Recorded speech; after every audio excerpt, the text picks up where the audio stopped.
right. You're welcome to today's Alternative Learning Summit, where we'll have a lot of leaders, people who have really been great. And it's my honor to kickstart this event. And I'm going to be introducing special speakers that we have today. And so some person may be wondering, like, what are we actually doing? So this is Alternative Learning Summit is something that we do every single month towards the end of the month, just to create more awareness about the need for people to embrace other form of learning. And it is my pleasure to have some great speakers. I have our keynote speaker, Joseph, who will be speaking with us on some areas. I also have Ruth, all the way from London. She's going to be sharing some of her thoughts. I also have Jessica from California. She's going to be sharing some of her thoughts as regarding this subject. And I also have Alimata from Mali. She's going to be sharing some of her expertise with us. And we also have Babaka, which is the banker, who will be sharing some of his own experience as a financial analyst. And I also have with me moderator. We have Amanda. We have Yusuf, who's our co-moderator, who will be taking the Q&A session.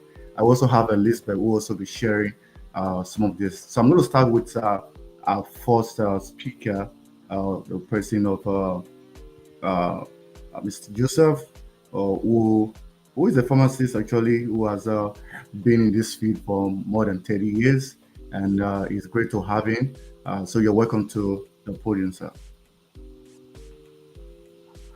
Can I pull up my presentation?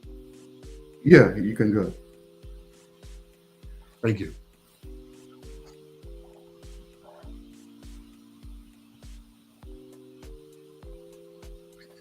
Hold on. Well, good morning and good afternoon to the audience. My name is Joseph Simmons. I am the Executive Director for the Center for Micro-Entrepreneurial Training, better known as CMET. I know that's a lot of words to put together. As I was approached by the doctor to speak to you today, first of all, thank you, doctor, for inviting me to be here.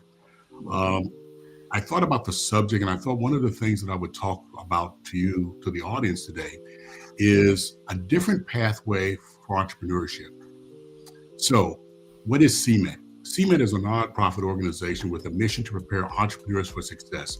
The core of our business is a 5-day virtual training accelerator for entrepreneurs. You can either be in the ideation, creating a business, generating revenue, or not generating revenue to participate in it.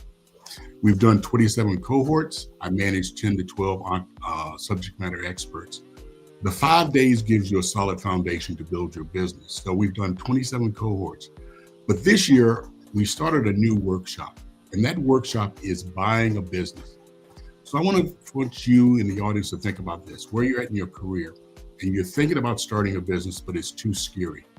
But you have these talents and competencies that you want to utilize.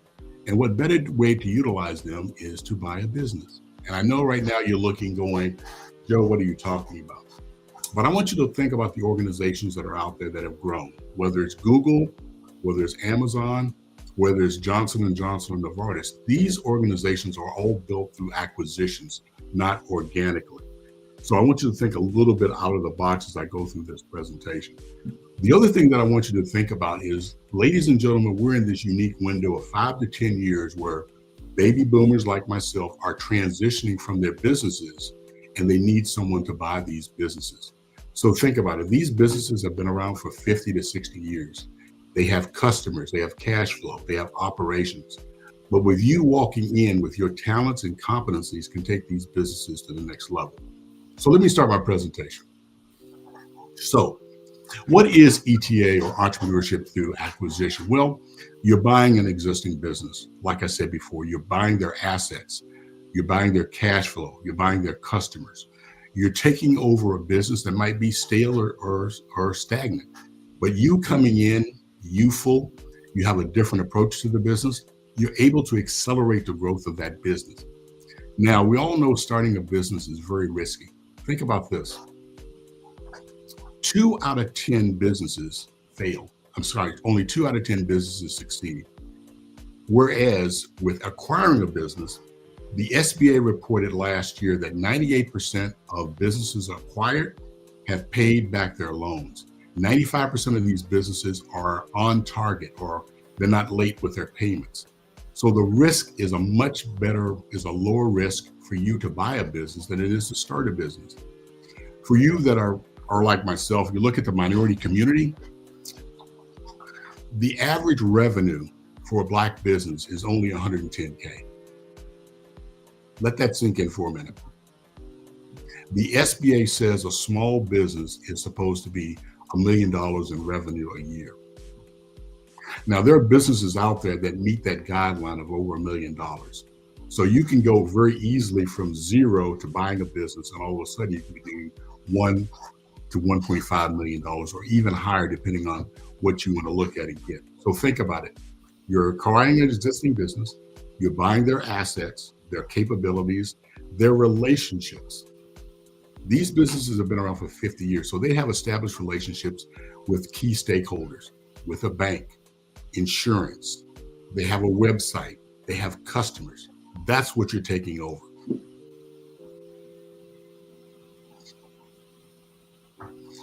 So here you are, you're in your career.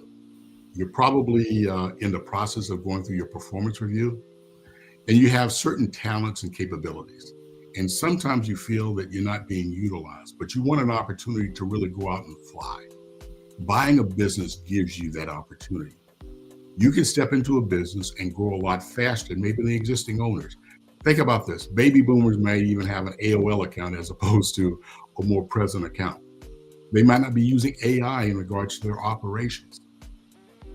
You're taking over that operation. You're walking in and you're looking around and you're going, you know what? I've got a solid base of business, but more importantly, I've got cash flow. I've got a salary. So I don't have to worry about scrapping and saving and going through that short runway of starting a business when you buy a business. So think about that. The operation is in place. Customers are in place. There's less risk. One of our funders is TD Bank. And TD Bank told me that 70% of the loans that they give out on an annual basis, and TD Bank is the number one lender in the US, is for business acquisition. 70% of the loans that they give out is for business acquisition, not for startups, not for people walking in with an idea. Why? Because the risk is very low for them.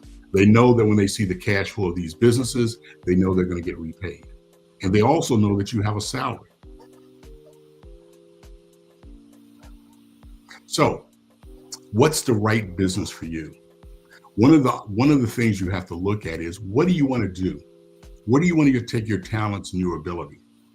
You know, if you, for example, are maybe like the doctor there, and maybe he says, you know what, I don't want to be in a lifestyle where I'm owning a nightclub. Well, that's not something he wants to look at. Maybe he wants to look at healthcare. Maybe he wants to look at urgent care. Maybe he says, you know what, in today's environment and in today's economy, you more or less know that one of the spouses needs to have daycare. So maybe daycare is an option. Now, all the talk over the past 2 years about AI and chatbots and Anthropic and ChatGPT, well, guess what? None of them are going to fix your leaky pipes. None of them are going to cut your grass. That's something that's going to be here for years and years and years. So now you can look at those opportunities. Maybe you're in a situation where you already own a business, but you need to get better market penetration. So you buy a business to grow it through gaining market share. So you're looking at it strategically. But let me just warn you about this. Buying a business is a very serious endeavor. You're not replacing a salary for a salary. You'll be in this business, and it's not a 40-hour situation. Trust me, it's like having a child. You're going to have to raise that business. You're going to have to know the key metrics of that business. You need to understand that business. So make sure it's a good fit for you, but also stay away from certain things. God forbid you think about buying a restaurant. Stay away from that. Stay away from things that really have low margins, turnover is high. So look at industry trends. One of the beauties of AI is that you can go into chat, You can go into Perplexity, and you can do research on industry trends. What is going to be out there over the next 5 to 10 years? The other thing that I want you to think about is, what is the margin? Am I able to increase cash flow or increase margins, or both? Now, ladies and gentlemen, when you're buying a business, is no different than buying a house in certain situations. When you buy a house, you do your due diligence, right? As I say, you look under the hood. Okay, how is the car running? What do I need to do in regards to repairs? Does the roof leak? Will I have to replace the carpeting? What will I have to outlay in regards to buying the house? Well, in some situations, ladies and gentlemen, buying a business is the same way. You have to look at the business and say, okay, where is this business status? Is it a situation where the customer base is 90% of the business comes from one customer? Do they have high turnover? What are their books looks like? What is the risk that I'm taking in regards to buying this business? So are you going through this system, this process by yourself? No. You need to have key stakeholders to walk you through this process. 1, you need to have a business broker. 2, you need to have an M&A attorney. 3, you have to have an accountant. You might be very good at marketing. You might be very good at strategic planning, but you really don't understand the business. So you need an accountant to look under the hood to see if the numbers make sense. Because trust me, the banks or the lenders will also do the same thing. So you have to have a clear understanding in regards to, what does the business look like? How vibrant is the business? What risk am I taking? What weak spots are out there? And that's where you do your due diligence. And it's not something you do in 1 day or 2 days, but it can be a 30-day process. So you need to have an attorney, business broker, I recommend, because the business broker brings to the table experience and knowledge. And you also have an accountant, someone that understands the numbers of that business. So look through doing your due diligence in regards to what you're getting into. What needs does it have? The other thing that I'd recommend is you have a business plan. What is your plan for taking over this business? What's your transition? What will you do day one when they give you the keys to that business? Okay, that's all part of due diligence. Do a comprehensive review. Make sure that it aligns with, what they tell you is factual. Okay. So now you're saying, okay, Joe, this all sounds all well and good, but I need money to buy this business. Yes, you're going to have to get some kind of financing, whether it's equity financing, debt financing, or some kind of hybrid approach. I live in Orlando, Florida. Florida is a very hot market for acquisition. A lot of the businesses being purchased in Florida are owner financed. And why is that? The owners want a higher stake, so they're going to ask for more than 10% down. They might ask for 30 or 40% down, but it might be beneficial for you. Obviously, the traditional way is SBA lending. So that's where you need to make sure that you have an accountant that understands the numbers and you understand the numbers of what you're getting into, and make sure that the numbers make sense, and the bank is going to make sure that they check with you that. So again, look at the financing that's out there for you. As my father used to tell the story, he used to say, why do people rob banks? And it was a dad joke, because that's where the money is. So SBA has money for lending, but you have to qualify for that. So you have to really understand what your debt score, where your credit score is, the debt that you're taking on, but also what your business plan states in regards to the growth of that business. Now, you're taking over someone else's baby. So that baby has people, it has operations, and it has systems in place. The key part is the people component. There's going to be some uneasiness in regards to a new person coming in to buy the business. You're the unknown factor.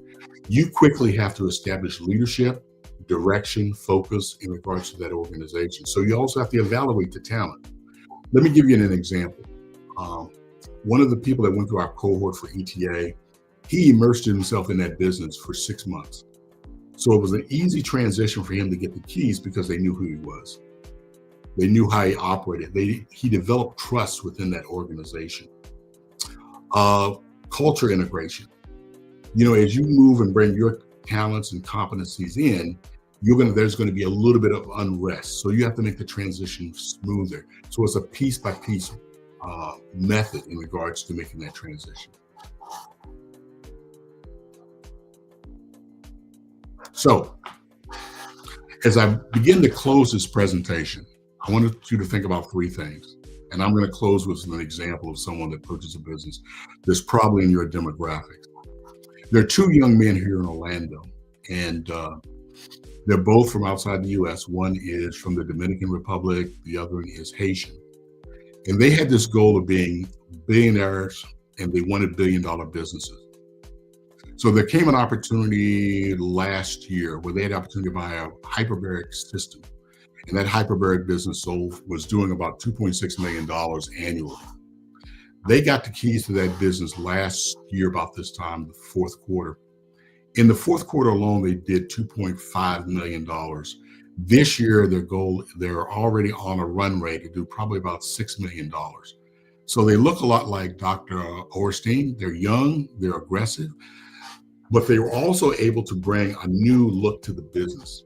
They looked at their Medicare situation and their Medicaid situation. They saw opportunities where they could bring in different patients and expand their base of business, and that contributed to the growth. They're now on target to buy a wound care business in Atlanta as well as in Phoenix. So I'm going to close with this. Look at buying a business. Go through the preparation. Look for ways that you can step into that business and take that business to a higher level. Think about how you can integrate yourself into that business and make it better, make it vibrant. But also, I want you to close your eyes and think about what you'll do for your community by buying a $5 million business. Now, all of a sudden, you're writing the checks instead of the checks being written for you. Think about what you'll be doing in regards to employing people in your community. Think about the things that you'll be able to do in regards to opening up opportunities for other entrepreneurs that look like you. So as I close out, and Doctor, again, thank you for allowing me this time to talk about entrepreneurship through acquisition. We do have a virtual cohort starting on January 8th of anyone that's interested. And I think at the end of this program, we'll have a roundtable and I can provide you with my contact information. Again, Doctor, thank you so much for your time. So much for that.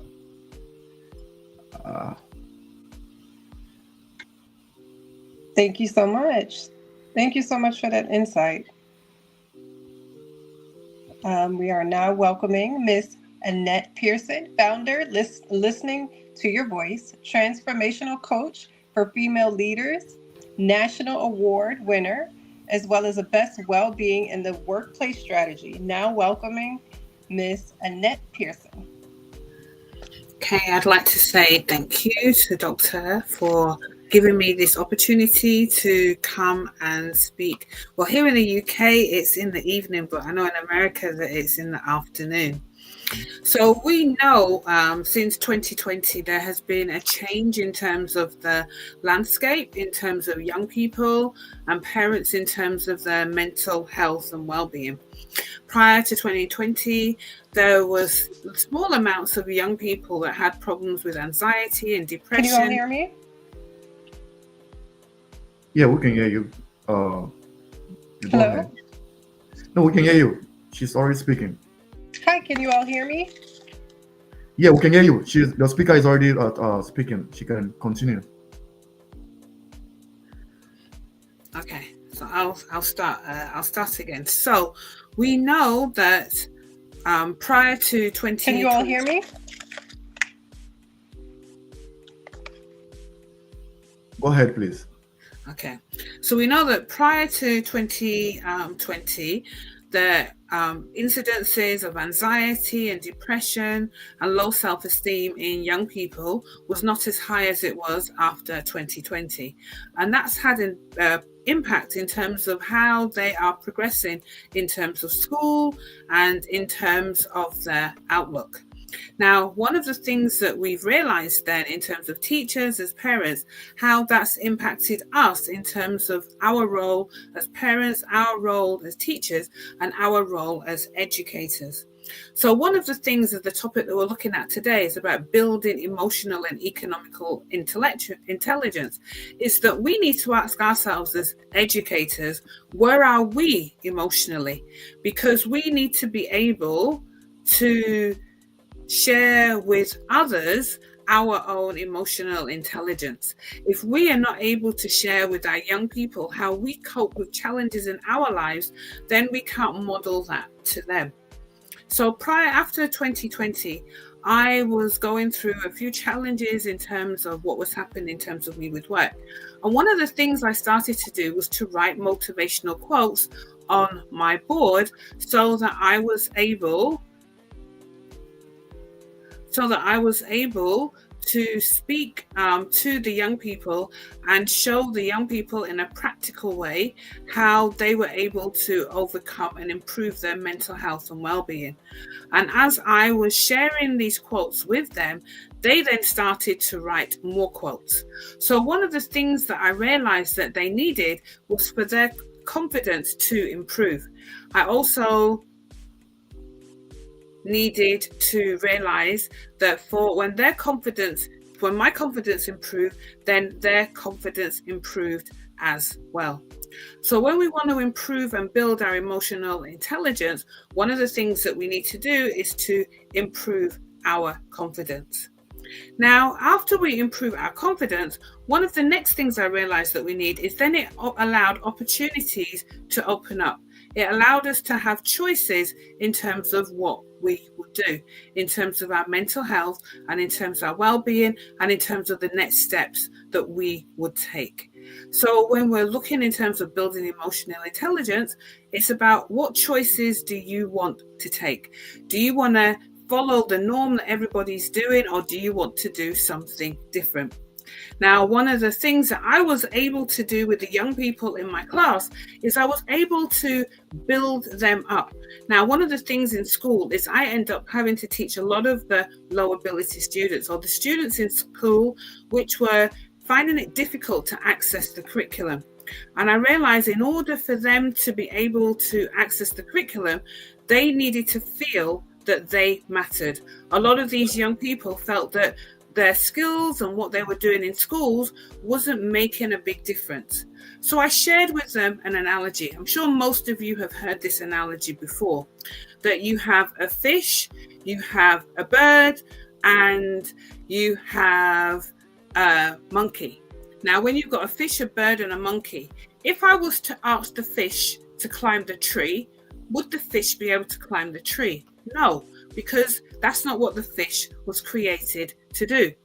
But if I ask the fish to swim in the sea, the fish will be able to swim in that sea, and the fish will be able to carry out what it was able to do.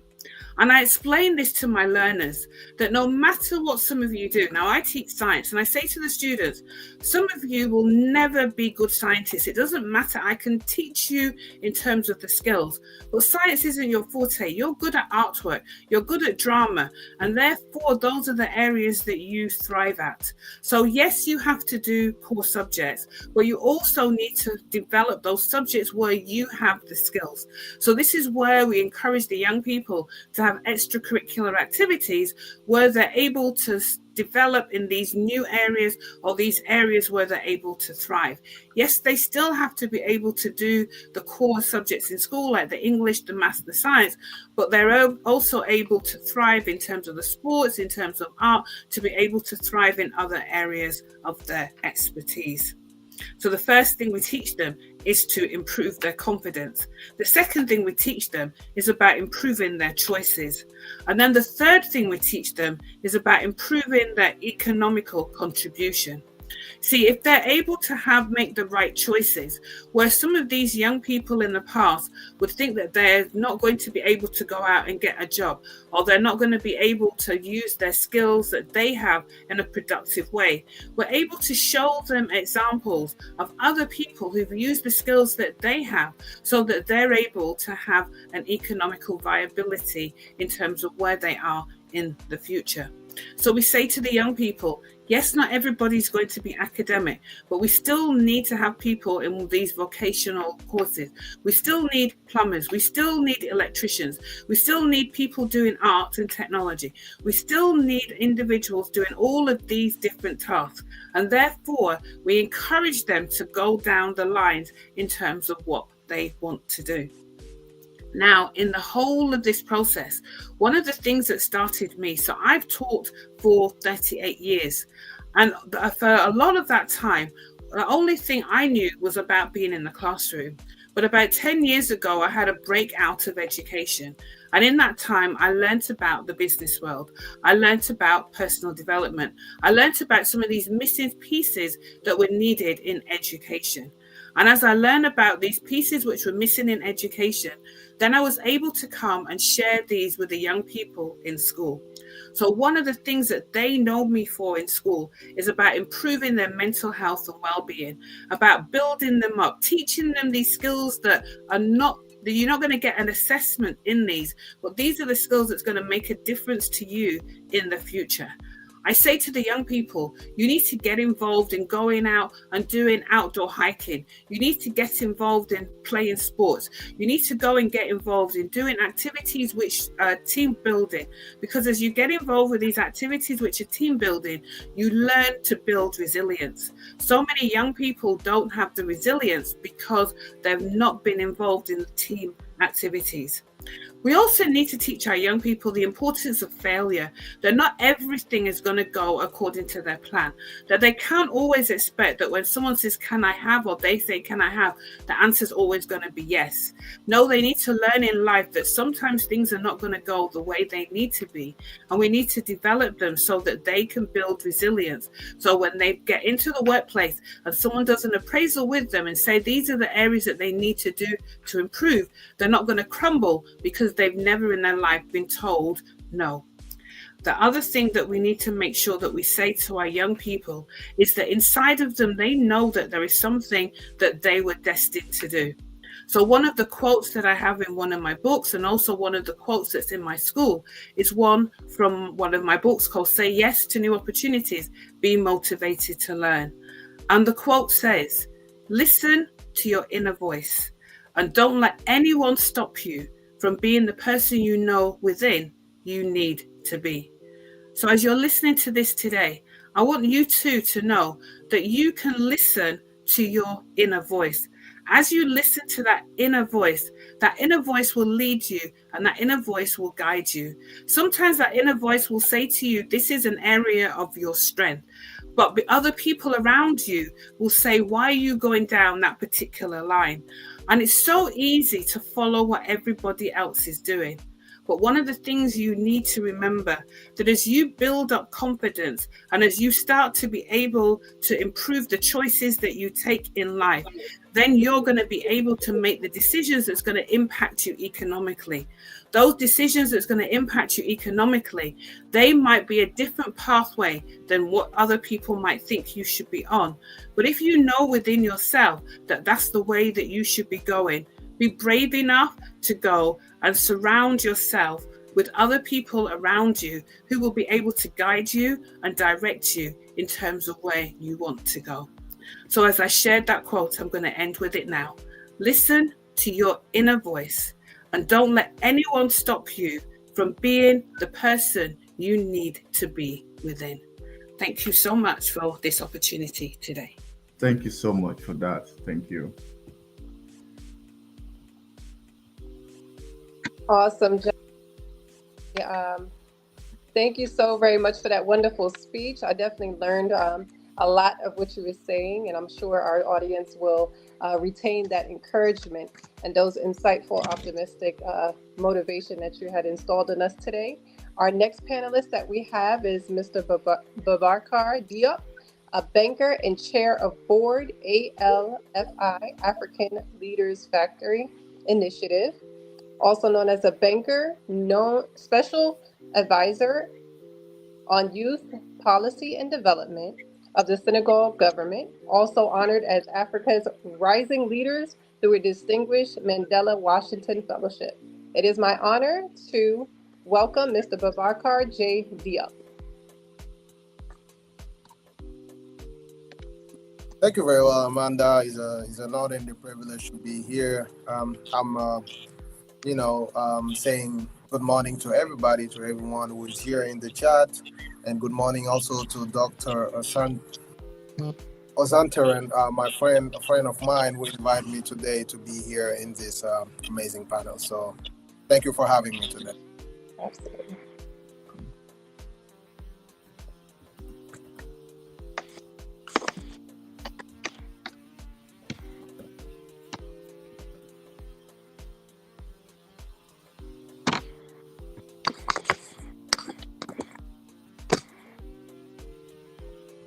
Do you get me, guys? Yeah, got it.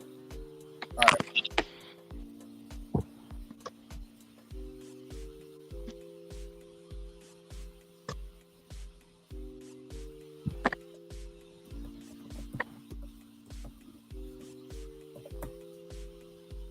Yeah, waiting for your delivery.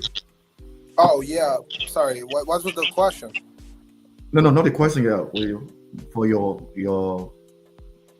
own discussion, your own presentation. Okay. So, I did not present. I did not prepare any. I was not aware about a presentation. I was thinking, answer about different contexts. The thing I can tell, economic intelligence is, in order to build an economic, you have to make sure that you have the skill to build, and for that you need. Do you guys hear me well? Yeah, we can hear you. All right. So, need education. Education is among the most important pillars. We want young people to get the skills that they need to face the challenges of the 20. Always stories show us that country with have more educated population has always developed wealth, and the wealth give them the autonomy to create, to be independent, to think, to undertake, and that's really important. You can see it on Singapore. You can see that major country, and that's the same thing that we are trying to do in Senegal. The president who has made, entrepreneurship effective, make sure that young people has connect to,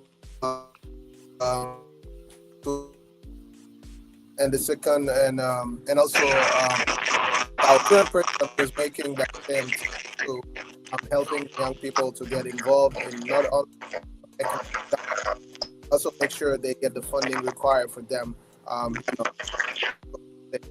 So yeah, education is part of it. Training is part of it. That's why with Alfie, our nonprofit organization, we're selecting every year, 40 emerging leaders. We give them training on specific, areas that we think we need to, push people, young people to get involved. For example, business management, in agro business, in AI. Only the statistic in AI in Africa, you see, all is contribute very well in GDP.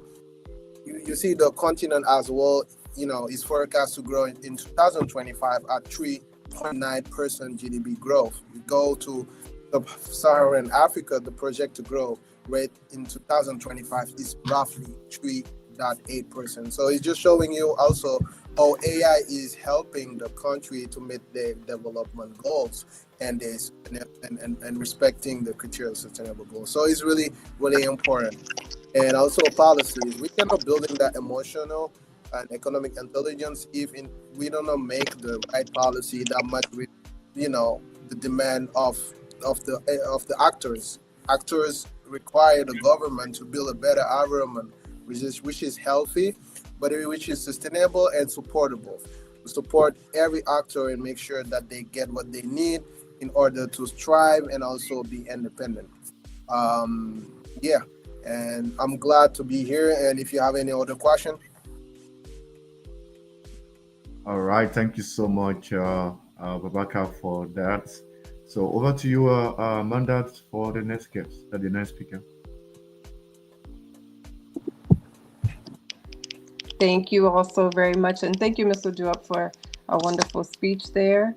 We have our next panelist, Ms. Jessica Rice, ICF Certified Executive Leadership and Brand Architect Founder, also Powerhouse Refiner and Iconic Systems. Welcoming Ms. Rice. Thank you. Well, thank you so much. I'm so really grateful to be here. This conversation really sits at the center of everything that I teach and everything that I believe. And thank you for that beautiful introduction. I'm grateful to Dr. Osiriton to be invited. And as she mentioned, I have 20 years in background of technology, engineering, strategic communications, and now work with founders and entrepreneurs to develop conviction-led brands. So what I want to talk about is heart-centered mentorship. And when I think about that, we think about how learning changes when people feel seen. And people feel seen when their mentorship honors their human side, not just their goals, their tasks, or their performance. And before I became an executive coach, I was leading a team of engineers, interns, mid-level developers, senior architects, and some of them had been writing code when I was still playing on the playground. The biggest lesson that I learned was that technical skills can create output and emotional intelligence creates opportunity. Every person is motivated differently and they carry different insecurities and they need a different kind of support. And so my job wasn't to be the smartest person in the room. It was, it was to unlock the motivation that was already inside of them. And intrinsic motivation, it only grows in environments where people feel safe enough to be curious. And that's really where heart-centered mentorship can begin. And so I learned really quickly that you cannot empower someone you haven't truly heard. And so the first layer of this kind of mentorship is fairly simple, but it's rarely practiced well. The most underrated leadership skill truly is listening, not passive listening, but the kind where you're really watching for what's said and what's also unsaid. And this is the kind where someone can finally breathe a sigh of relief because they don't feel rushed or judged or corrected. And this is when I started to understand that this was what I needed to be the backbone of my team's culture. Because I had developers who were brilliant, but they doubted themselves. I had interns who felt relatively invisible and insecure. I had senior engineers who carried unspoken burnout. And the moment that I shifted from how do I fix this to what's actually happening for you, that's when everything started to shift and to change in my own leadership and in my team. Trust grows when people feel believed, and trust fuels innovation. And, we toss around this word EQ, emotional intelligence, quite a bit.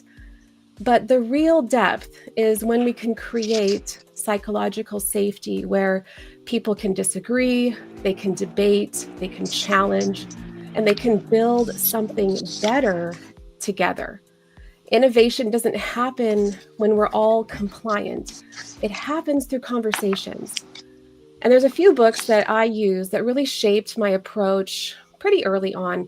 There was Radical Candor by Kim Scott. That helped me to speak with both honesty and with care.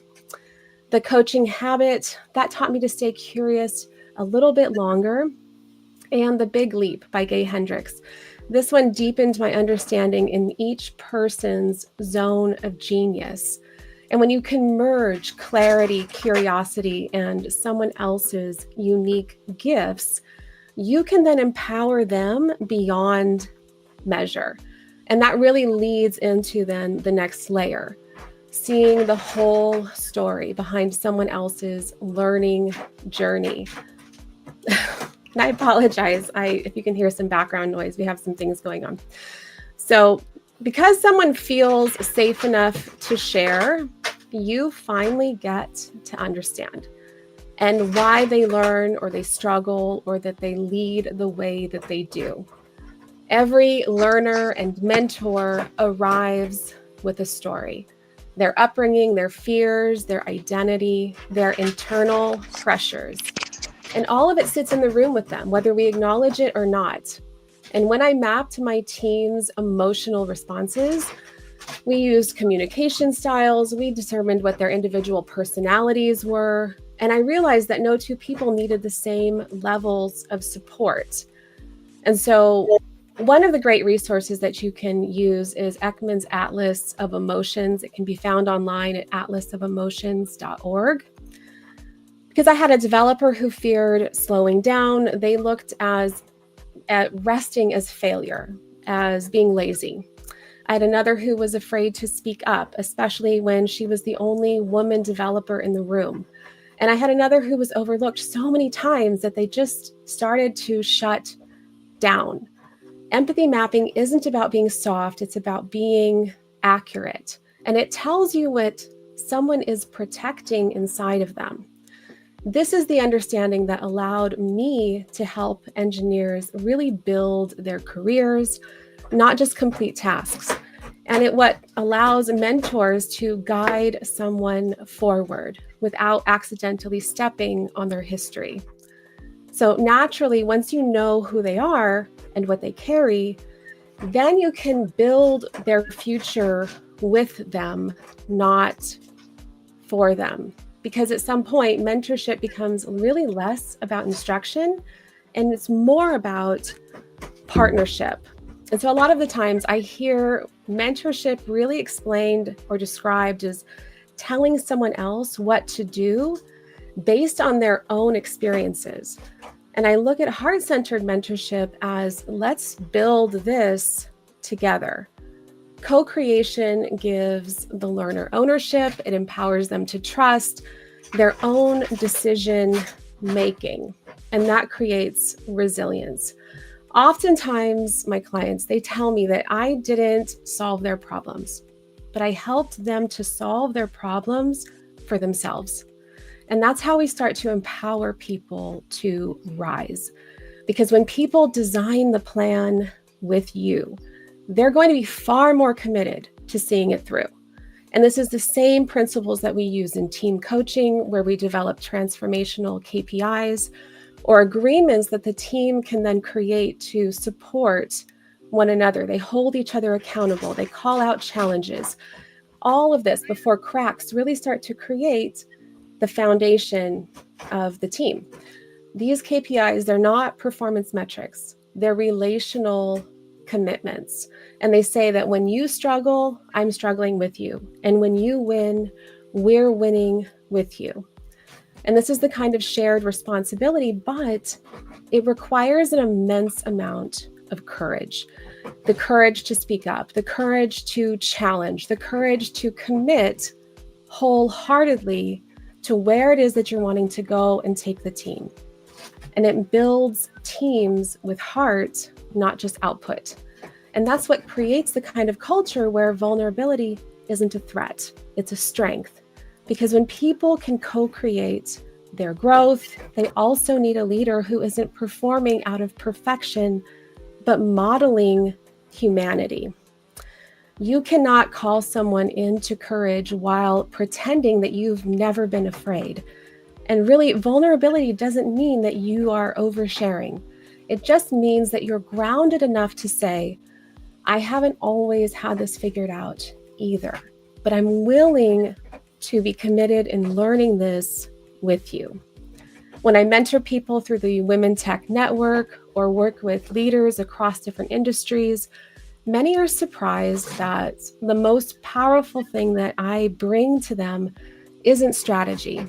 It's honest curiosity. Because when a mentor is authentic, this gives the learner permission to stop performing. And this is when they can truly start growing. Because your story then becomes the bridge not the spotlight. And when a learner knows that they're safe to be imperfect, then you finally get to measure the outcome that matters the most. Because all of this heart-centered work isn't abstract. It produces measurable change. And while most organizations are measuring performance output, few measure the relationship that produces it. But the truth is really simple. When people feel supported, their work reflects it. Their retention increases, their engagement rises, their problem solving improves, their confidence stabilizes. And I've watched clients climb out of burnout, rediscover their voice, and rise into leadership positions. And not because their skills suddenly improved, but because their belief did. And belief is what grows in the soil of safe and purposeful mentorship. If you'd like to deepen your leadership practice, you can find my resources on my website at jessicaricecoaching.com or connect with me on LinkedIn. I'd love to further have conversations with you. But if you could remember one thing, you cannot teach the mind until you've connected with the heart. Skills will transfer, beliefs will transform. And when we mentor the human behind the learner, we don't just create performance, we can create courage. Thanks so much. Thank you so much for that. Really, really appreciate that wonderful presentation you gave, Jessica. Thank you. Absolutely. Beautiful words. Thank you so much for taking the time to speak with us today. Our next panelist I have is Ms. Alimata Kolobali, founder and CEO of Maverick Global Management Consulting and visionary behind Alimata Foundation Children New Rescue Hope. It is my pleasure to introduce you. Hello, good morning. Morning. Good morning or good evening to everyone, wherever you might be. So my name is Alimata Kulibali. I'm from Mali. I'm the CEO of Maverick Global Management Consulting and the founder of Alimama Foundation. So today I would like to talk about the transformative power of alternative learning. By leveraging the structure of dialogue coaching and combining the AI-powered chat. So learners can develop the emotional intelligence to advocate the complex feelings and building a strong self themselves. So first of all, let's make a clue on the relationship between emotional intelligence and economical intelligence.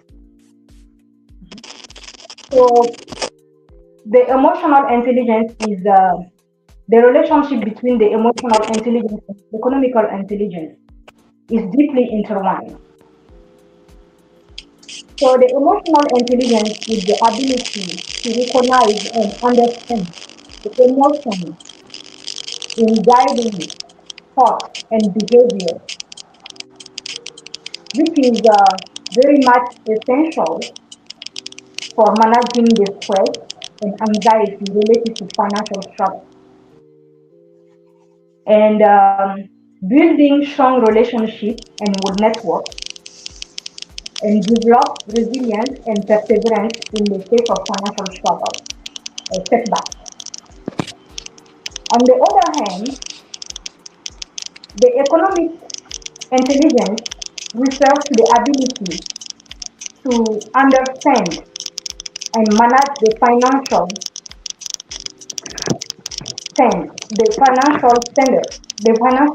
resources, and understand how to manage financial resources effectively.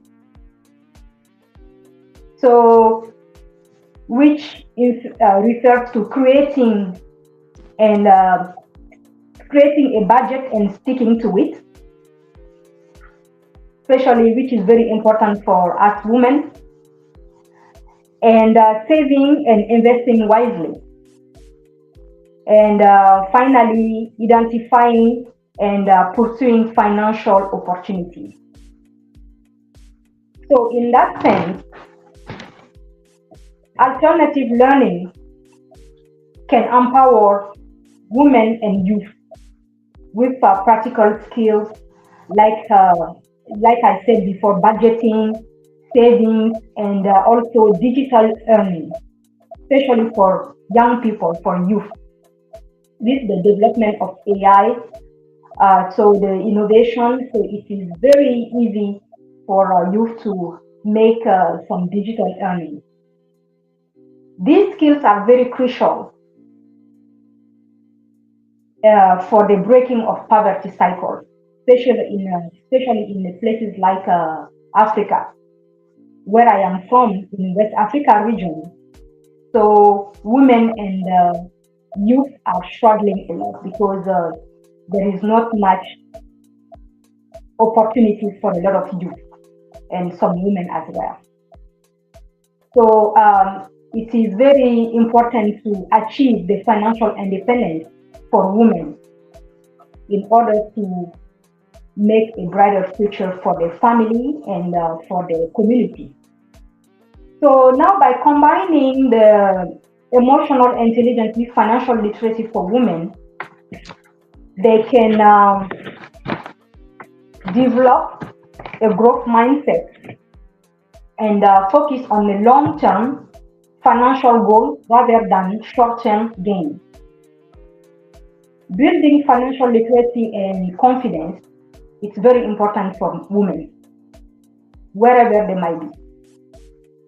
And it is essential that they must make informed financial decisions that align with their values and create a safety net and investment for unexpected expenses.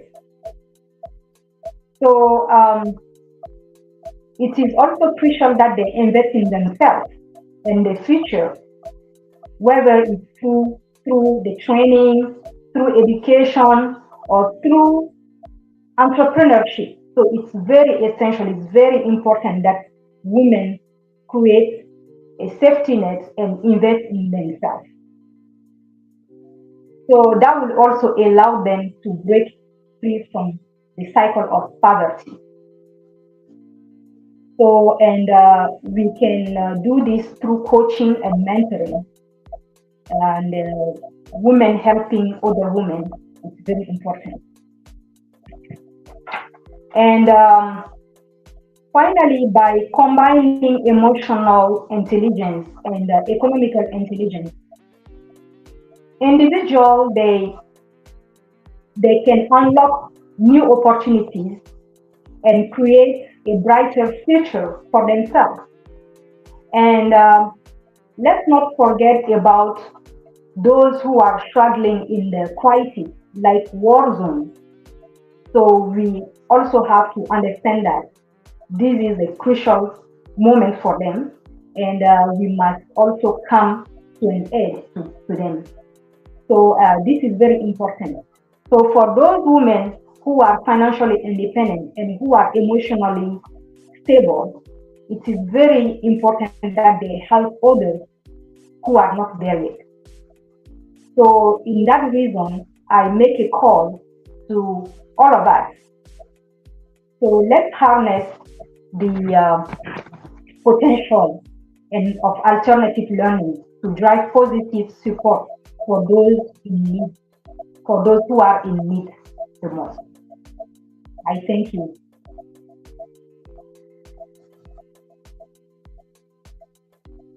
So much, Alimata, for that wonderful presentation. So, paying over our moderator, you. Thank you so very much, everyone, for such a wonderful speech today. It was definitely enlightening to hear how we could all enhance our emotional and economic intelligence. As of now, I will be passing the mic to Mr. Yusuf for Q&A. Hello, everyone. This is Yusuf Ramadan, your co-moderator for today's event, and I will be taking questions from all of you amazing viewers to ask directly to our speakers. So let's just not waste any time. The first question from David Chen from LinkedIn for Joseph Simmons.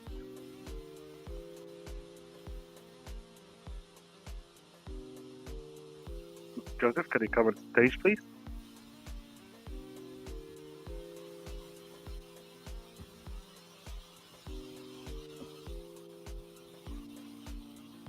Thank you.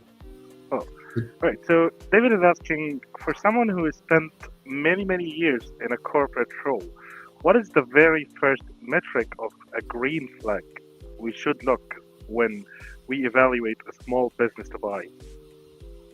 Cash flow. Elaborate.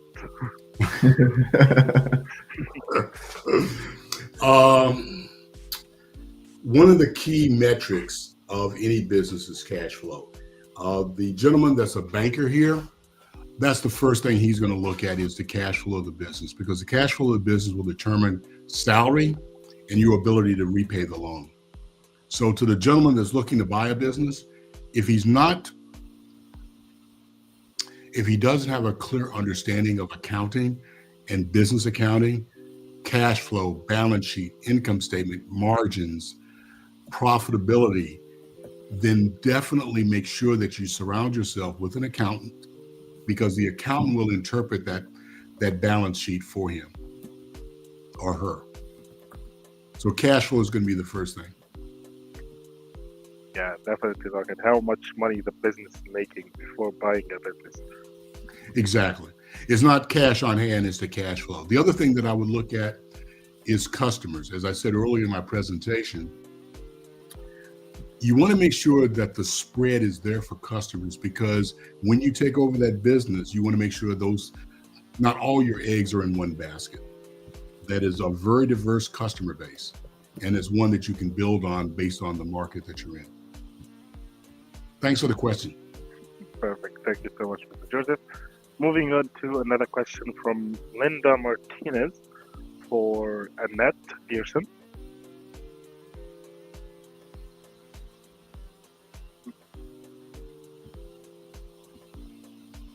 Hello, Annette. Hello. Hello. So Linda is asking, how do we distinguish between a student who is simply unmotivated and one who is paralyzed by trauma or anxiety? So I think one of the, in terms of my school and teaching with the children, when I have students who are unmotivated, a lot of them, it's like they have behavior problems in the classroom, they're switched off, they don't want to learn. But sometimes when we have these students who have anxiety issues, sometimes they're really bright. So we have like some of our bright students in school, when they were younger in school, they had no problems in terms of accessing the curriculum. But as they got older and the challenges of exam pressure, etc., they then developed anxiety, and then that impacted them in terms of the work that they're doing. So a lot of it is us actually building those relationships and knowing the students for ourselves.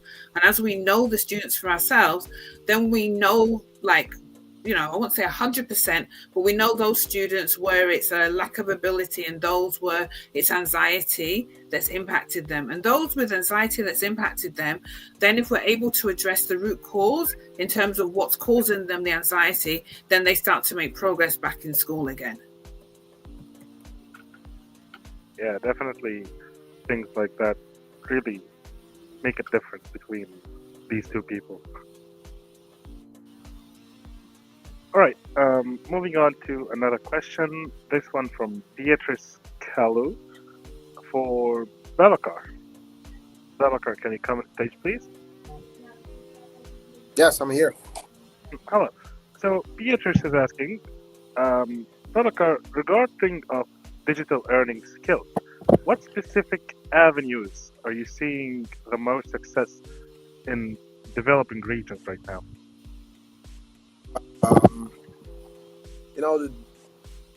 right now we have so much opportunity when it's come like to digital economy. And for example, the fintech right now, people in the fintech, they make a lot of money only like on the commission they get, bringing customer to really make a transfer, but also making the life of people easy, transferring money. So this area of the you know transferring money is really valuable, and also bringing a lot of money in it.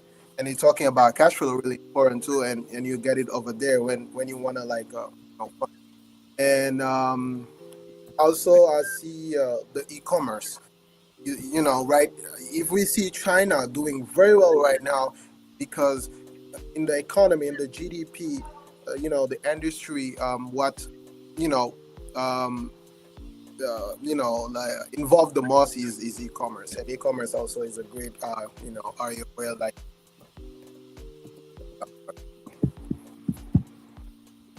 Right. So you're saying e-commerce is the best thing that probably would make money right now. That's beside tech, of course. Yeah, I mean, besides tech, let's see the pharmaceutical industry too. Providing service online, like a doctor, having a new doctor helping you make certain decision when it comes to your health. Also, is somewhere really bringing values to the people, but at the same time, really profitable. All right, perfect. Thank you so much for your answer. Let's move on to another question. We have a question from Kevin Hartwell from YouTube for Jessica Rice. Can you come on stage, please? Yes. Perfect. So Kevin is asking, how do you practice heart-centered mentorship with a person who is very closed off or resistant to such connection? It's a great question. I think that one of the things that, as a coach, I was certified in Heart Math, which is an institute based out of Los Gatos here in California, and we talk about centering back into our own heart. And I think in the times that I've had to work with people who were struggling to either connect due to a variety of reasons, because I've gone through many personality assessments with different people as well that go over the ocean, the Big Five personality index. Oftentimes people who are struggling or they're closed off is because of something that has either occurred in their life, they feel disconnected, or they have some deeper seated fears. The biggest thing that we can do is then to be more curious, lean in a little bit more, ask more questions about them. Instead of talking about ourselves, be deeply curious and wanting to connect. And I think that when I say twofold about heart-centered mentorship and heart math, which is oftentimes also centering into my own heart, really asking myself, how do I exude what it is that this person truly needs from me in this moment? And the most important thing is probably having patience. Perfect. Thank you very much, Mr. Wright. This is really actually helpful, even for me, not just the person who asked the question. Moving on to a question from Johan Leibret from LinkedIn for Ali Mata.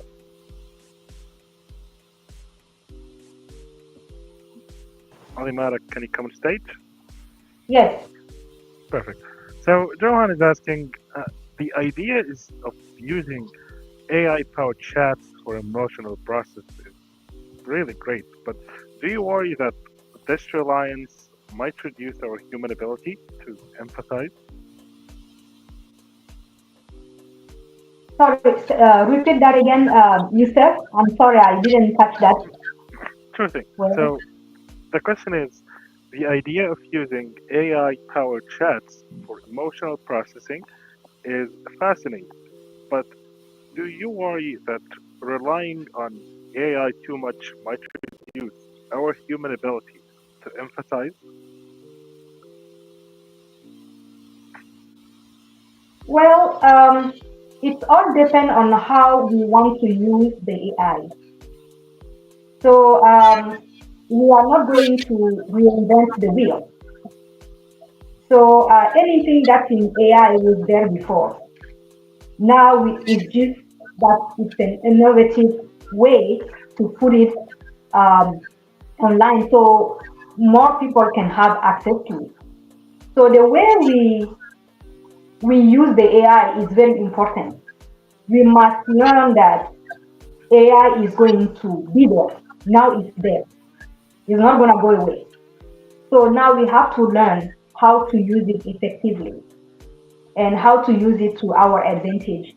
So it can be um, something good for us in the future instead of a step back for us. So being in the power chart of AI, it's very important at every level, whether it's in education, whether it's in health. Let's even talking about the sustainable development right now. So everything is going toward that. So we have to make sure that we are using the AI effectively in order to be able to make a stronger decision and a best decision for the interest of all. So it's not going to replace the humans. It's not going to do the job of the human. But for the humans to really be successful in the future, they have to know how to use the AI. Because if you don't know how to use the AI and if you don't know how to put it to your advantage, somebody else who knows how to do it will definitely take your job. Yep. So But that's how I see it. So we have to go with the innovation, and but let's just make sure that we do it ethically, we use it ethically, and that we don't use it in the bad way. Yes. perfect. I That's hope really that helpful. answers to the question. Yeah, thank you so much for this, Ms. Elenada. This is really Yes. helpful, actually. Um, Moving on to another question for Annette Pearson again.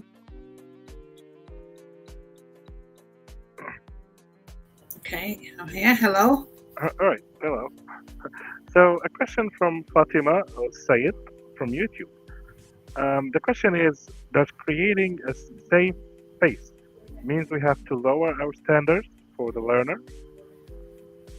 No, I would actually say the opposite. So, as I was sharing in my presentation, a lot of the students who I teach are the low ability students. They, in terms of sometimes their progress in my subject, basically in school, they're the ones that are not going to get the high grades, but they know that when they come into my classroom, that it's a safe space. It's a safe space for them in terms of learning, a safe space for them to actually express what's happening emotionally in their lives. But they know also when they're in that classroom, I expect them to pass my subject. So I'm saying to them, you're not going to be getting, so like in the UK, they grade them from grades 1 to 9. I'm saying to them, you're not going to be a grade 9 student, but if you're a grade 1 or 2 student, I want to make sure you get that grade 1 or 2. So by having that safe space, I still have the expectations of what I expect in terms of them, in terms of their academic achievement. And it was so pleasing for me last year in terms of my results in my class that, some of my students were getting U grades initially when they did their mock exams. And I said to them, these are very, very weak students. And I said to them, if you follow what I say to you, you can leave with 2-1 grades in terms of science. And they got the grades. So in my class, everybody passed. So where before they weren't passing, now by having this safe space, they all ended up getting a grade in my subject. And some of them didn't pass in other subjects, so they passed in my subject because they know in my classroom I create that safe space for learning for them. Perfect. Thank you very much, Ms. Annette. Let's move on to another question back to Joseph Simmons.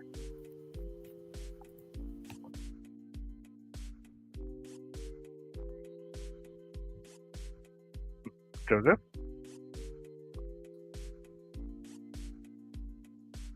Yes, you see. Oh, so a question from Marcus Trone. The question is, is it actually safer to buy an existing business than to start a startup from scratch?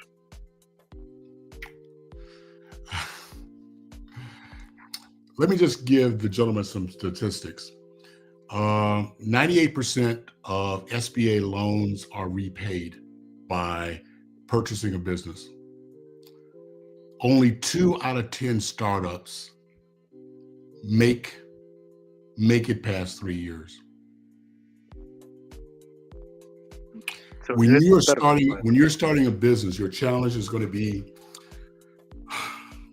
access to capital, who your target audience is, and gaining traction over the next 1 to 3 years. Buying a business is, I don't know if this is correct for the monopoly, but it's getting to Park Avenue quickly. Why? You already have an established target audience. It's a matter of growing that target audience. You already have cash flow. You already have employees. You have an established brand, and you have an established business. You have relationships with a bank. So if I was going to Vegas and I was going to roll dice, I would roll dice on buying a business as opposed to rolling dice and starting up a business. Yeah, And let me just add this.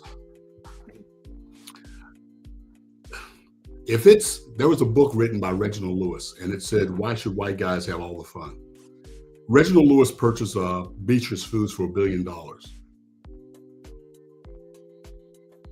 Amazon purchased Whole Foods. Novartis, the company that I worked for several years, is nothing more than 5 to 8 companies acquired. Johnson & Johnson is 200 companies acquired. Now, startups are just like what they call unicorns. You know, some are going to be very successful, but buying an established business gives you a salary. For example, and I'll end with this. I live in Orlando and I got a call. There was a tow truck business. Let's think about it, just a regular tow truck business.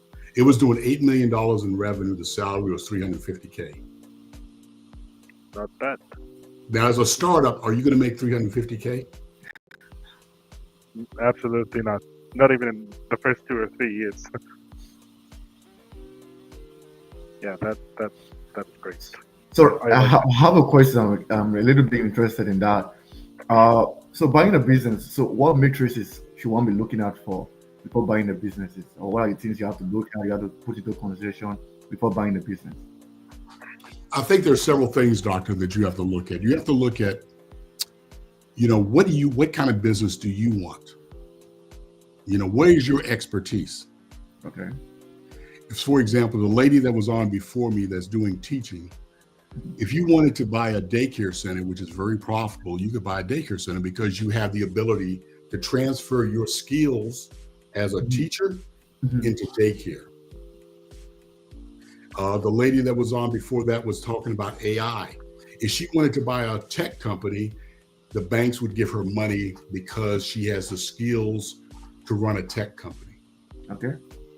When I talk about the $8 million tow truck business, if you have a background in logistics, the bank will back you for that. Okay. Now, doctor, you can also do this. You can bring in somebody with that knowledge to do the business. Okay. So don't think you have to do this alone, ladies and gentlemen out there. Too many times entrepreneurs think that they're going to be in a silo and they've got to answer all the questions.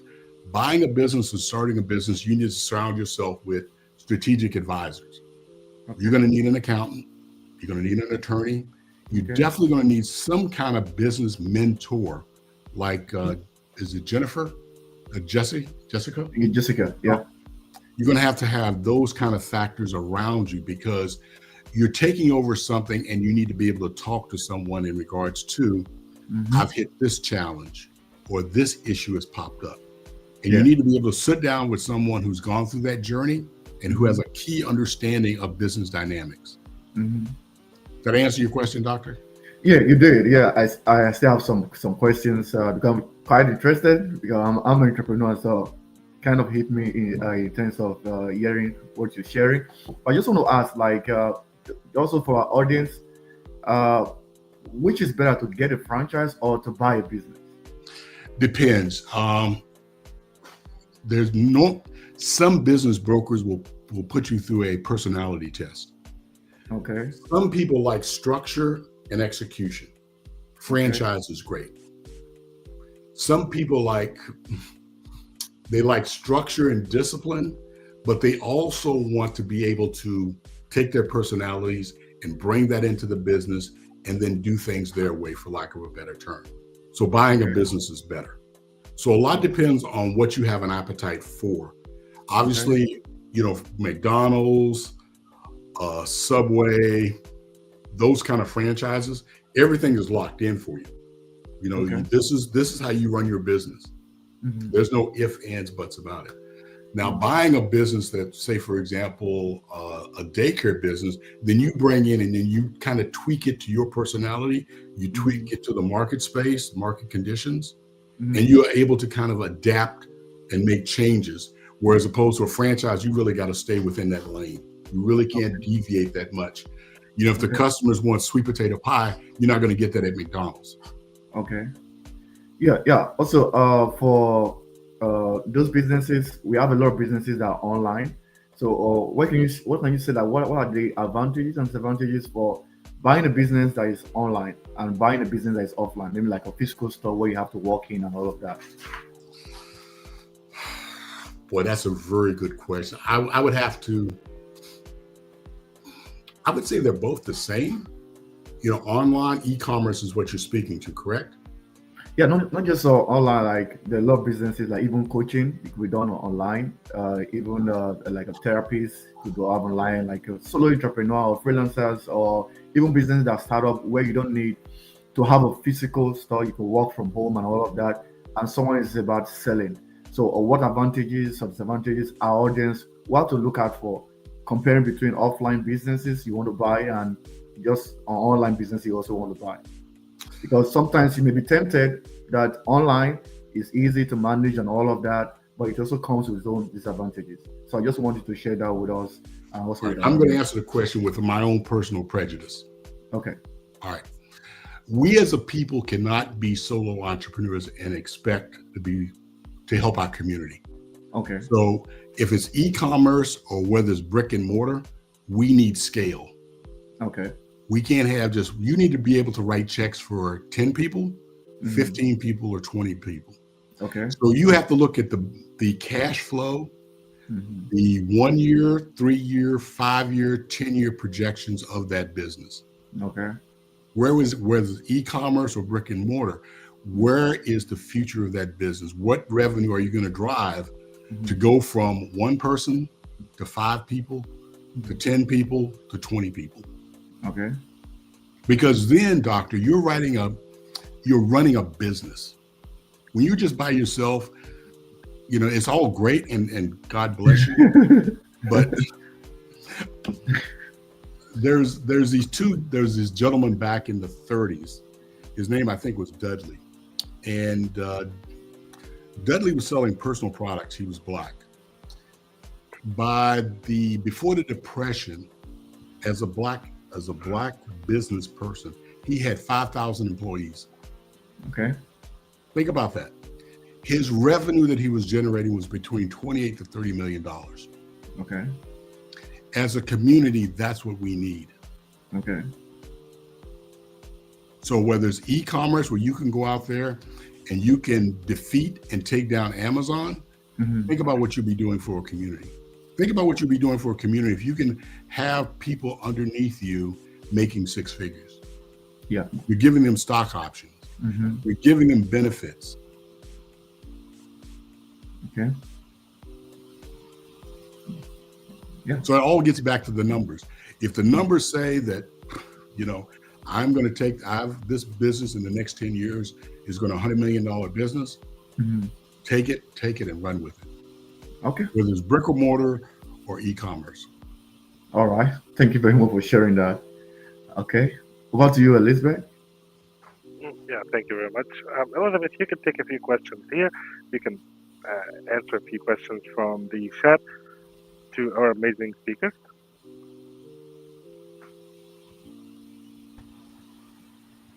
Hello everyone. My name is Elizabeth. So my first question is for Miss Annette Pearson. Would you please come on stage?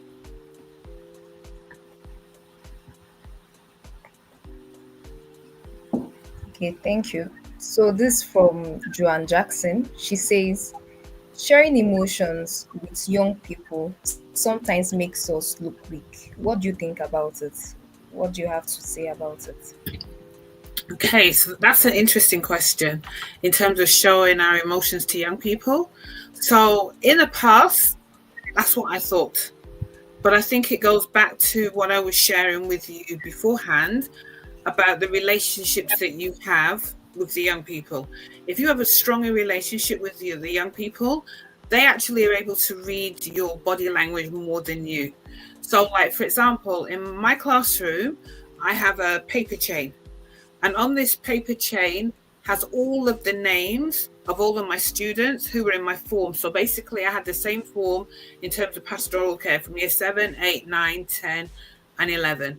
And when they were in year 10, there was lots of we were having problems with recruiting staff, and I was managing too many jobs at the same time.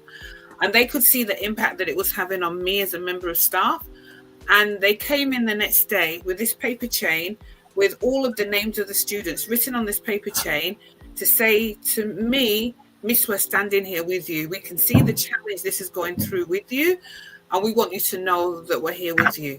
Now, if I hadn't built up within them that trust and showed them that it's fine to show that everything's not fine, they wouldn't have that emotional intelligence to know at that time, actually, that's what I needed.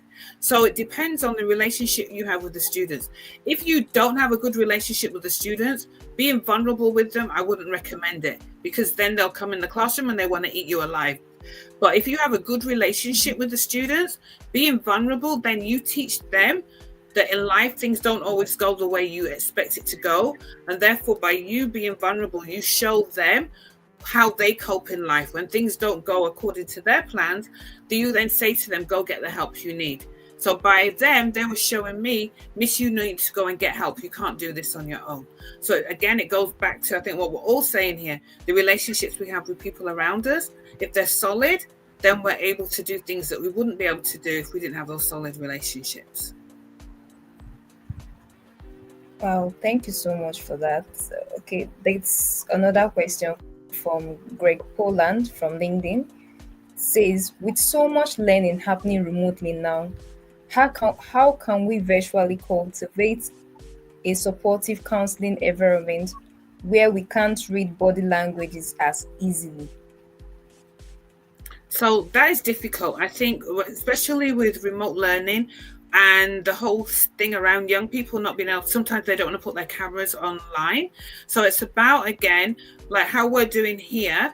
If it's a safe space, allow the young people to have their cameras on, and then you're able to read body language in terms of what's happening. And as you're reading that body language, again, like when you build up, I think like when we're working remotely, even the same way as when we're working in the classroom, it takes time to build up a relationship. So when we're working online with young people, it takes time to build up those positive relationships. And as we build up those positive relationships, therefore, then again, we're able to support them in a practical way. But if we're trying to be building up relationships and our camera's not on and their cameras are not on, then it's almost like it's going to be very difficult or almost impossible to build up those meaningful relationships to help the young people to thrive. Okay, one more question from Dubious at StreamYard. He says, you mentioned shame as a barrier to learning. What is one quick technique a mentor can use to de-escalate a situation where a learner feels ashamed of a mistake? So in a classroom, again, when a learner feels ashamed, then the next time when they're answering a question, if they don't know, so like for example, in my class, if a student doesn't know an answer, I'll turn around and say to them, right, you have an option, ask someone in the classroom to help you. So like, for example, if they feel shame, get them to ask someone else to help them to answer the question and that they don't know, and then they have to actually give the answer. So you're still empowering them to give the answer, and you're saying to them, it's fine for them to get help from someone else in terms of what needs to be done. And sometimes in class, when we're doing work as well, sometimes we will deliberately put wrong answers on the board and then say to the students, right, okay, what's wrong with this? Like, am I any little? Am I in terms of my ability, is it any less because I put the wrong answer on the board? No, that we all make mistakes, but it's how we use those mistakes to learn from, and how we can grow from those. So what we can learn from those mistakes that will then help the young people. Okay. Last question for you from KC MSW. He says, how can one portray his inner voice? So again, please, how can it one out. portray his inner voice? So I think your inner voice is that we all know, I say to us, our inner voice is like our conscience. So our inner voice tells us and guides us in terms of what we're doing. So like if you're, in terms of your inner voice, I say to the students sometimes, they'll say, oh, well, this person made me do this, or this person encouraged me to do this. And I will say to them, so if they told you to go and do X that you know isn't good, would you do it? And they will say no. And I say, well, why not? And they go, well, because I know it's not right. So it's about teaching the children values and beliefs and helping them to know that that inner voice will guide them in terms of having positive values. And if like a lot of schools, like my school has values, in terms of the young people, steer them towards the school values and help them to say that those values are there to lead and guide you in terms of the actions that you take. And those values as well is what's going to help you develop that inner voice so that you're able to go through life making right choices instead of following the choices of others. Thank you so much. That was impactful. So the next question is for Alimata Kalabeli. So can I have you on stage, please? Yes.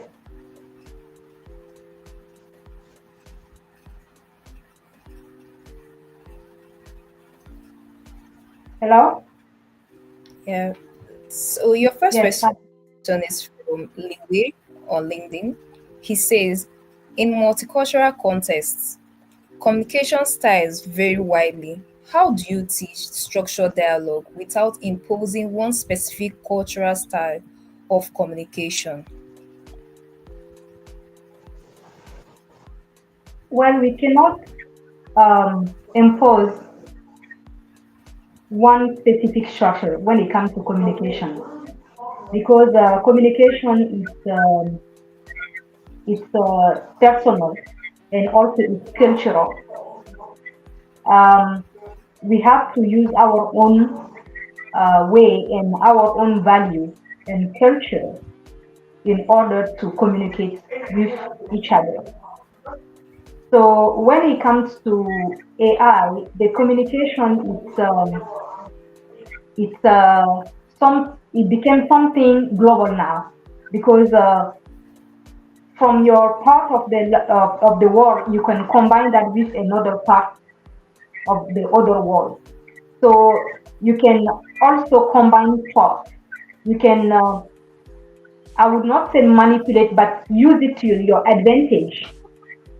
How you want to bring your thoughts, how you want people to understand you. Because the global stage when it comes to communication is broad. So we have to understand each other and make sure that culturally we know what is wrong on the other side, and what might be wrong on the other side will be right on the on one side. So we have to understand that communication has no barrier.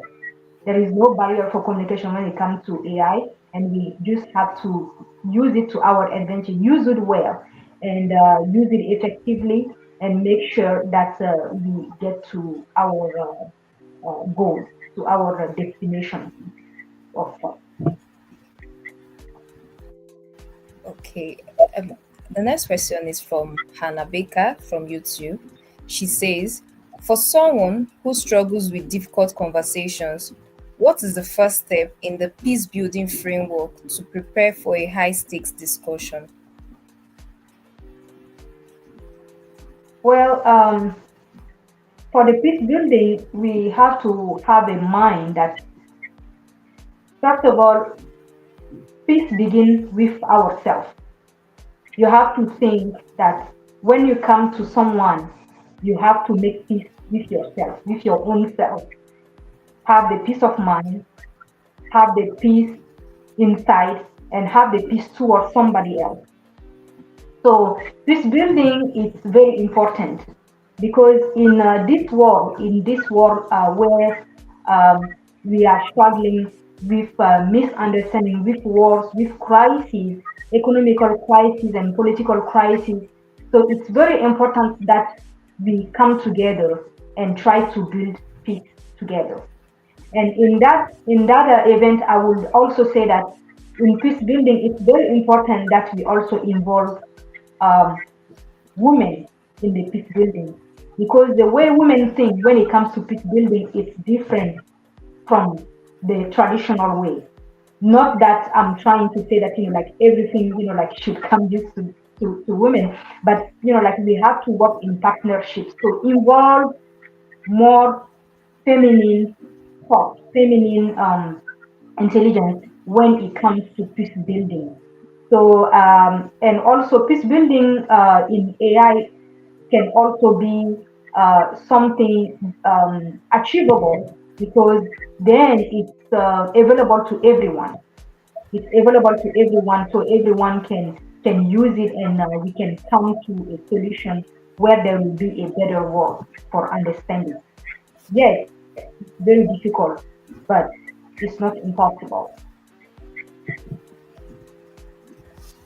Thank you so much for that great answer. So up next, it's for next question is for Joseph Simons. May I have you on stage, sir?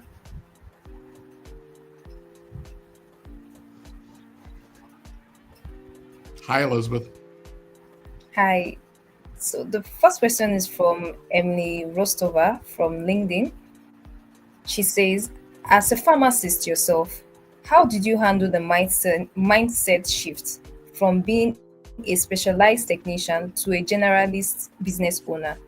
That transition seems difficult for specialists. Wow. Boy, that's a great question. For me, the transition was, it wasn't as difficult as I thought it was going to be as I look back. CMED has been a nonprofit organization. We're now entering our 5th year. And I remember I was talking to another nonprofit leader, and he said there are a couple of factors that you have to have when you have this vision for entrepreneurship. Number one, you have to have a vision. Number two, you have to really be able to hone in on your target audience. And number three, execution. The product that I had 5 years ago is not the product that I have today. The target audience that I have today is a little bit different than the target audience that I have 5 years ago. My vision for CMET has been one of preparing entrepreneurs for success. So that's, Elizabeth, is kind of a broad term. But by focusing on my target audience, I've been able to give them a pathway to success. I listen to what my audience tells me. I take feedback. So we started out as a 5-day virtual.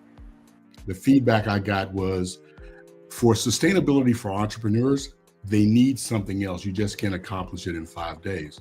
So I developed a growth accelerator program that's now an 18-month program. As entrepreneurs went from 110 to 150 to 750, the needs of a business doing $1 million plus in revenue is different than the needs of a business just starting out. So I developed a collective, a mastermind group. So now I've got a clear pathway within my organization for success. You come in, you do my 5-day, you migrate to a growth accelerator program, then you go into a mastermind. Entrepreneurship through acquisition, it's still under my mission, and I put that together this year. So you have a vision, you understand what your target audience is, and then execution. Execution is just so key in regards to any business that you do. Did I answer the question? Right. Yes, you did. The But let next me say question is this. from. Let me just say this. Okay. I have to say this. The training that I got in pharmaceuticals in regards to understanding business was just tremendous. And for those individuals that are out there that are working for a business in the corporate world, living the corporate life, take advantage of every training program that they give you. It will trust me, as you go through your career, whether you're just starting out or mid-level or a C-suite, whatever courses that are out there, take them that the business offer. If they give you a stipend for outside education, take advantage of that. The more educated you are in regards to understanding the dynamics of business, the better off you'll be. As I tell my students, business has a language, and that language is no different than Spanish, Russian, or whatever. If you don't understand the language of business in your corporate life or as an entrepreneur, you'll struggle. So soak in when you go to like what Dr. Assertine is doing today with these summits, attend summits. He talks about connect and collaborate. Connect with the people that are here. Obviously there's different people asking questions, but if you see someone that you think you can learn something from, connect with them. I'm on LinkedIn. I'm pretty much an open book. I want to give back to my community. So connect and collaborate. Sorry about that long-winded answer. That's perfect. The next question is from James O'Connell from YouTube. He says funding is a major barrier for entry-level professionals. Are there realistic ways to finance a business as acquisition without having massive personal savings? Can you repeat the last part, please? All right, I'll go again. I'll go over it again. Funding is a major barrier for entry-level professionals. Are there realistic ways to finance a business acquisition without having massive personal savings? Well, you're going to have to. It's no different than. It's not as simple as buying a house where you'll put 10% down in regards. You've got to have an equity stake. So what I would recommend that if you really see a business that you want to buy, you can collaborate with other like-minded people from your company that can come up with the equity stake in that business. Family and friends is another avenue. But if you're really serious about acquiring a business, there are ways when you speak to a business broker, they can maybe give you different options to buy that business. But know this, the SBA and SBA lenders want you to buy these businesses. Here's the scenario, ladies and gentlemen. There's $10 trillion of market assets out there that are going to change in the next 10 years. If someone doesn't buy these businesses, they go out of business. And the last thing a state, city, or county wants to see is people unemployed.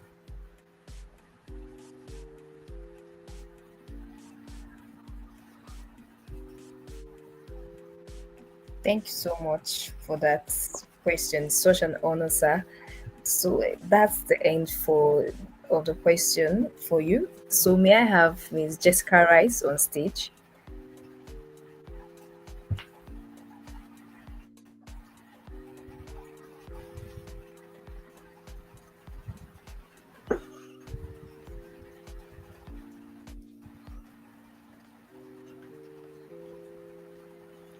Okay, the first question is from Priyanka Patel on LinkedIn. She says, what is a practical way to help a mentee build resilience after they have experienced a major professional failure? What is the best way to help? I'm sorry, I missed that part. What is a practical way to help a mentee build resilience after they have experienced a major professional failure? Well, I think regarding whether you've experienced a failure as new in your career or later, I mean, everyone experiences some sort of failure at any point. And I think that the biggest piece that I often tell clients is to, number one, have grace. Try to understand, various perspectives that may have happened or taken place to come with the situation, but also to look at yourself from a different perspective and with humanity. I think that sometimes we focus on all of the negative things from neuroscience that tells us like, this is all the things that I've done wrong. But sometimes when we can start to also look at the things that we've done well, done right, that boosts our motivation cycle, that boosts all of the other things that we need in our brain to move into the reward center of our brains. This is going to enable us to bounce back faster, to have that resilience, to keep going, because there is no such thing as never having failure or a setback or a challenge. It's really about how do we know how to pivot? How do we know how to learn from that situation? What are the pieces that we can take away with us? And what are the pieces that maybe we can just release and let go? Those are the most important things, I think, when we're thinking about success, whether you're an entrepreneur, a leader, starting out in your career, because there's always going to be a moment where you're going to either be learning and it might be crushing at the time, but how do you take that information and then grow with it? And when you can do that, you're going to find yourself able to pick up quicker and probably learn more than you ever would have if you'd never gone through it. Thank you so much for answering that question. The next question is from Daniel Rosie on YouTube. He says, you mentioned fostering courage. Is courage something that can be taught systematically, or is it purely experiential? So if we're thinking about, back to neuroscience, if we're thinking about the reward center of our brain, courage comes when we start to take action. It doesn't come before action. So the fear side of your brain is going to tell you all of the reasons why you shouldn't do something, why you should be afraid, why you should hold yourself back, or whatever that narrative is inside of your mind. When we can start to take action, we can start to make movement, then we're demonstrating to ourselves that, oh, there are certain things that I'm doing okay. Oh, this didn't completely fail and the world didn't blow up. Nothing happened to me. And I think that when we can start to do that, that's when we start to tap into the reward cycle. When I say reward cycle, that's literally when dopamine is starting to drop in our mind. But the only way that dopamine can drop, where we start to have feelings of excitement and celebration and motivation, is when we can celebrate, when we can look at the things that we've done well, when we can honor some of the work that we've done. So as silly as it might seem to pat yourself on the back or to take note, that actually moves you from fear into reward. That moves you into intrinsic motivation. That moves you into courage. But we don't have courage by thinking about it. We have courage because we start to take movement. We start to take action on whatever it is. And we move through that fear literally.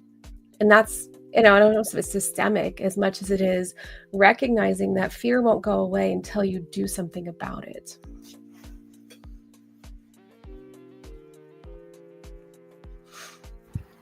Thank you so much, Jessica. That was really impactful. That's the end of the question section for you. So over to you, Mr. Yusuf. Do you have any more questions for Ms. Jessica? Not for Jessica, but we have a lot more questions to go through, and we have some time to go through these questions. I do have a question for Alimara Koulibaly.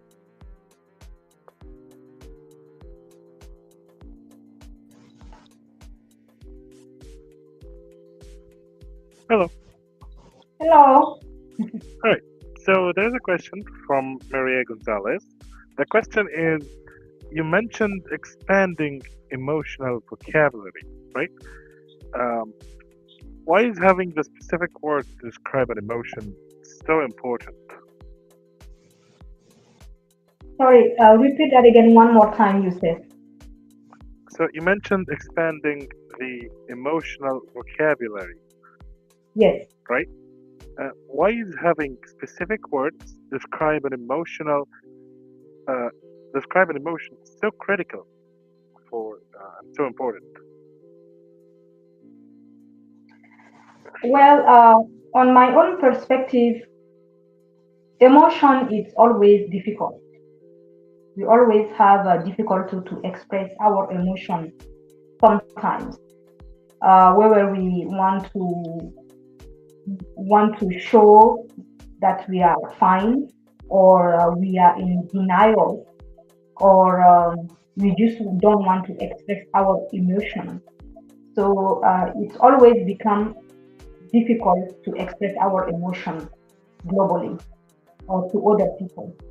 But as a global citizen, I tell myself we have to find a way to communicate through our emotion globally, and without having the fear of being vulnerable, or without having the fear to hurt somebody else's feeling or somebody else's emotion.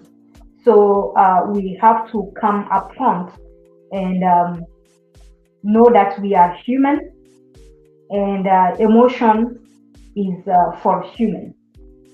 And when we have emotion, it's always difficult to share with people, because we don't want other people to judge us or to misunderstand us, or to think that we are weak. But at the end of the day, we cannot deny our emotion. We cannot pretend that it's not there, and that make us human, and that's how we going to communicate with each other, through understanding and through empathy.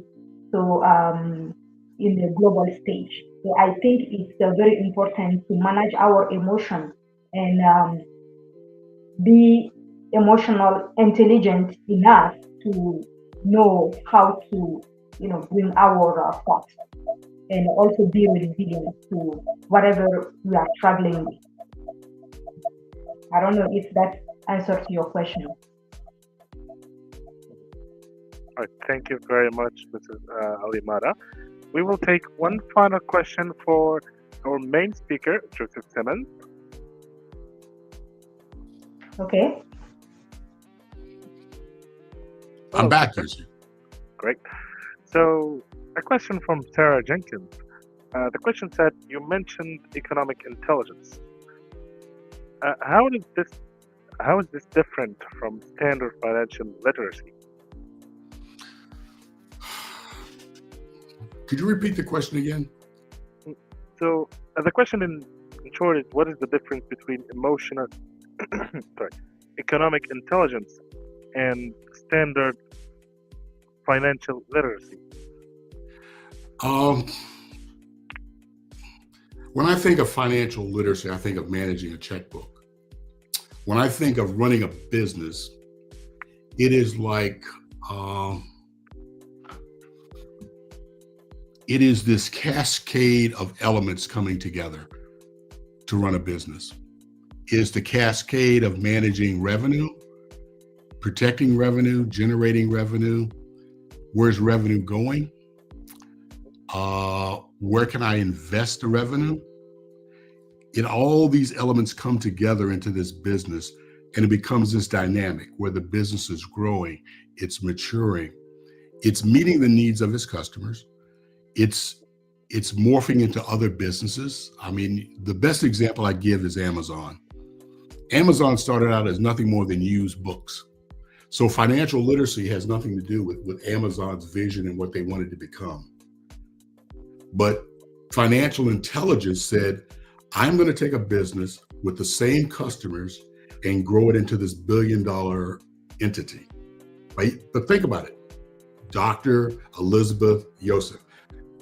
Amazon is the same customers doing business within this ecosystem.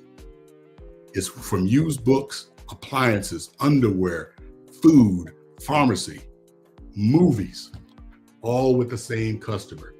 That's diametrically opposed to financial literacy. Perfect. Thank you so much, Mr. Joseph, for this. We have some more questions, but we can ask the speakers directly on their social medias, which will be posted after the event. For now, we can give the microphone to Amanda Torres for some final touches and a recap for the event. Thank you all so very much for tuning in this afternoon or morning, whichever time it is near you. It was definitely an honor to moderate such an online event where we are able to enhance all of our intellectual, personally and professionally intelligence. At this time, I will be passing the floor to Dr. Asarton for our final remarks. Thank you. All right. Thank you so much, Amanda. Thank you, everyone, for all the discussion we've made. Thank you very much, our co-moderators, Yusuf and Elizabeth, for coordinating the Q&A section, our keynote speaker, and also our panelists. So as we wrap up today's November edition of the Alternative Learning Summit, I want to extend my heartfelt thanks to every one of you for showing up, whether on screen, in the spirit, or even in the play later on. For those who are going to watch it live later on, your energy and questions engagement was really, really exciting, and we really appreciate. A huge thank you to our various speakers, our keynote speaker, Joseph Simons, and also Babakar Dio. We also want to appreciate an entered person, Alimata Coulibaly. We also want to thank Jessica Rice for sharing her mentorship experience with us. What I can say is that your stories and insight and wisdom have actually helped us to continue this journey, this movement that we're having, Alternative Learning Summit, because it shows us a lot of resilience to prosperity. The tools that we have gained here on is a very, very structured dialogue, and emotional and vocabulary, financial acumen, and also the courage to lead with empathy. And see us we need to apply some of these things. That's the end goal of all this. And this has really, really, really been great. And what I can say to our audience is that you can always replay this live conversation that our great speaker has spoken so far. And what we could also say is to keep the conversation going, keep the movement going, stay connected. Let's continue to build a world where emotional and economic intelligence go hand in hand. So mark your calendar. Don't forget, next month we have another exciting summit coming on 27th of December. Hopefully, we are trying to make that to be an in-person here in Texas. But if that doesn't go as planned, we're going to have it online. And the team is connecting the classroom to communities, global education, and local impact. So join us as we explore how to bridge the learning environment. We reward the names, the empowering, the educators, the mid-level managers, even professionals, and how we can actually create a lasting change. So thank you very much for being part of this movement. And before then, I want to bring up our speakers to the podium to share with us their final word, because they need to leave us with something. We don't just want to go without bringing them back on board. So we have Jessica, we have Alimata, and we also have a keynote speaker. Please, we would love you to share the final word with us. So let's start with Joseph. So what is the final word to our audience?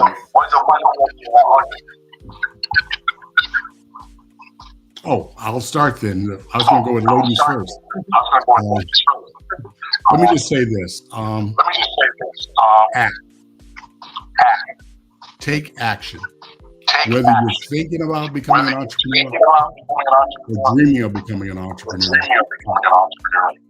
whatever that action you need to take it. Take it today, take it tomorrow, but act.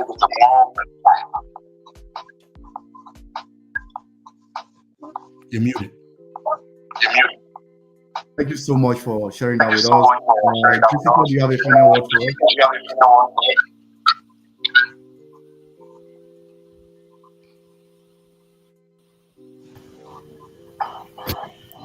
Yeah, Jessica, are you there? Any final word for our audience? Sorry, there's some feedback.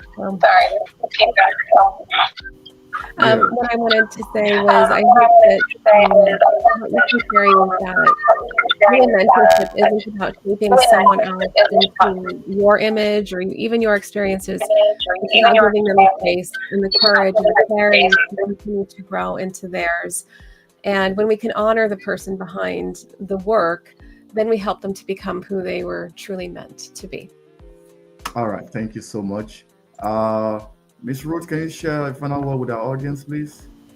So the final word I'd like to say is, as adults, as parents, as educators, be real with our young people, show them that life isn't always a bed of roses, share with them the challenges that we have been through, and let them see that challenges don't have to be something that crushes them, that they can use those challenges as stepping stones to greater things in their lives. Thank you so much. Alimata, do you have any final word? Yes. So what I want to say is the artificial intelligence is going to be there. It's something that's been there, maybe in another way, but now it's more innovative. So we have to use it to our advantage and be ethical about it and use it effectively to improve our life, to have a better future, both emotionally and economically. Because when we are stable emotionally, we are more stable to bring ourselves out of economic struggle also. So All in right. that sense, I want to make sure that like we bring a peaceful, stronger, and more resilient world through emotional and economic intelligence. Thank Okay. you. Thank you so much. Our moderator, Amanda, do you have any word for us? We just have less than 2 minutes.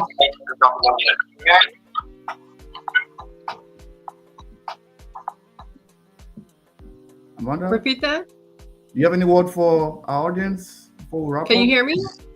Yeah, we can hear you. Go ahead. Thank you so very much.